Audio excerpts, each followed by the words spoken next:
क्या आप जानते हैं कि भारत की पवित्र नदियों में से एक नर्मदा नदी को कुंवारी नदी के रूप में पूजा जाता है। नर्मदा के हर पत्थर को शिवलिंग का दिव्य स्वरूप माना जाता है। लेकिन क्या आपने कभी सोचा है कि देवी नर्मदा को कुंवारी क्यों कहा जाता है और ये नदी विपरीत दिशा में क्यों बहती है? इसके पीछे एक पौराणिक कथा छिपी है।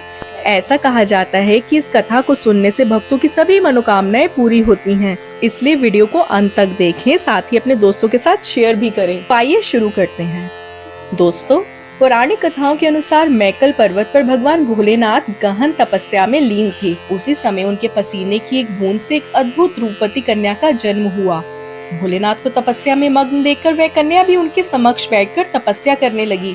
जब महादेव की तपस्या पूरी हुई और उनका ध्यान टूटा तो उन्होंने अपने सामने उस कन्या को तपस्या करते हुए देखा।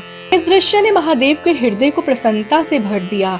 भगवान भोलेनाथ ने प्रसन्न होकर उस कन्या का तुरंत नामकरण किया और कहा, हे पुत्री, आज से तुम नर्मदा के नाम से विख्यात होगी, जिसका अर्थ है सभी को सुख देने वाली। तुम्हारी तपस्या ने मुझे अत्यंत संतुष्ट किया है, इसलिए मैं तुम्हें अमृता का वरदान देता हूँ।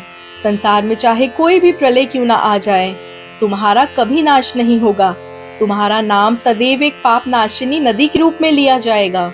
तुम्हारे तट पर मिलने वाला पत्थर नर्मदेश्वर शिवलिंग कहा जाएगा।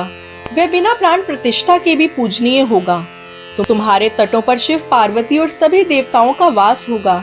साथ ही तुम संसार की एक ऐसी एकमात्र नदी होगी जिसकी परिक्रमा करने का विशेष महत्व होगा। मगरमच्छ, जिसे जल का सबसे शक्तिशाली जीव माना जाता है, वह तुम्हारी सवारी होगा। भगवान भोलेनाथ ने माता नर्मदा के लिए एक योग्य वर तलाशने का निश्चय किया। अपनी अलौकिक कन्या के लिए उन्होंने ये शर्त रखी कि जो भी राजकुमार दुर्लभ गुलाब, कावली का फूल लाकर उनके समक्ष प्रस्तुत करेगा, वही नर्मदा से विवाह करने का अधिकारी होगा।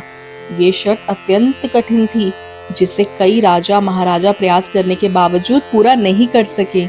समय बीतता रहा और इसी बीच राजकुमार सोनभद्र ने अपनी अद्वितीय वीरता और साहस का परिचय देते हुए कावली का दुर्लभ फूल प्राप्त किया। राजकुमारी नर्मदा का विवाह सोनभद्र से करने की सहमति दे दी। ये शुभ समाचार पूरे राज्य में फैल गया और हर ओर हर्ष और उल्लास का माहौल छा गया। उनके मन में राजकुमार से मिलने की तीव्र इच्छा जाग उठी।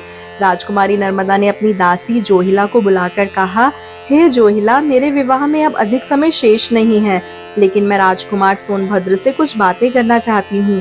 मेरा संदेश उन्हें पहुँचाना। तुम ये संदेश लेकर उनके पास जाओ।